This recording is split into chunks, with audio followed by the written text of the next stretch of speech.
রাধে রাধে। আমি অনুপমা, অনুপমার সংসারে আপনাদের স্বাগত জানাই।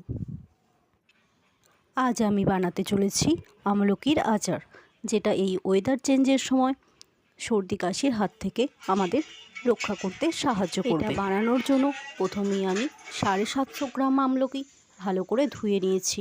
এবার আমি এটাকে সিদ্ধ করে নেব, তবে এটা জলে দিয়ে না, যেভাবে আমরা পুলি পিঠে সিদ্ধ করি সেইভাবে ভাপে সিদ্ধ হবে এটা।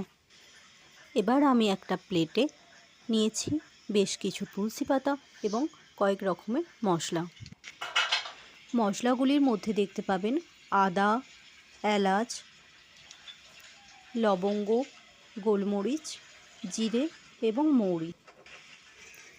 এবার দেখে নেব আমলকিগুলো ভালোভাবে সিদ্ধ হয়েছে কি। দেখতেই পাচ্ছেন এখনও সিদ্ধ হয়নি, তাই আরও কিছুক্ষণের জন্য এটাকে সিদ্ধ হওয়ার জন্য চাপা দিয়ে রেখে দেব।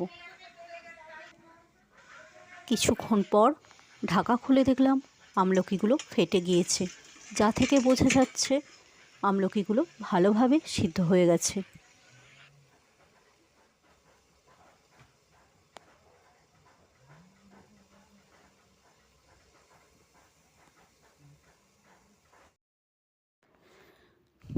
এবার আমি শুকনো মশলাগুলিকে হালকা করে ভেজে নেব।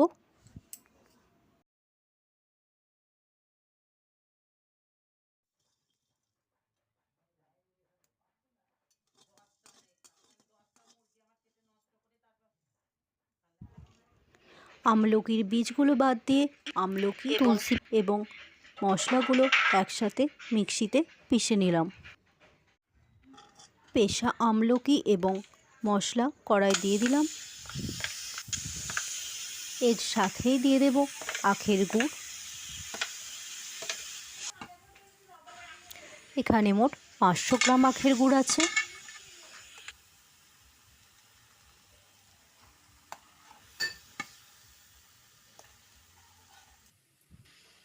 মিশ্রণটি গাঢ় হওয়া পর্যন্ত এভাবেই খুন্তি নাড়তে থাকবো।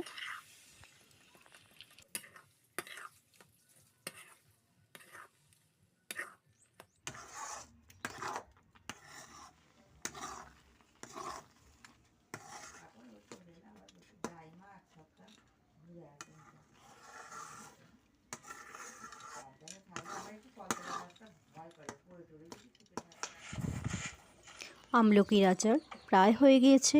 এখন আমি এতে কিছুটা নুন মিশিয়ে দেব। এখানে আমি বিট নুন ব্যবহার করেছি।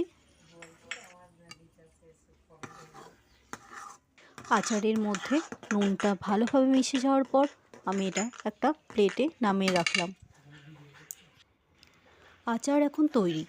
এবার ঠান্ডা হলেই পরিষ্কার শুকনো জারের মধ্যে ভরে রাখবো। আচারটা যেমন দেখতে সুন্দর হয়েছে, তেমনই স্বাদেও সুন্দর।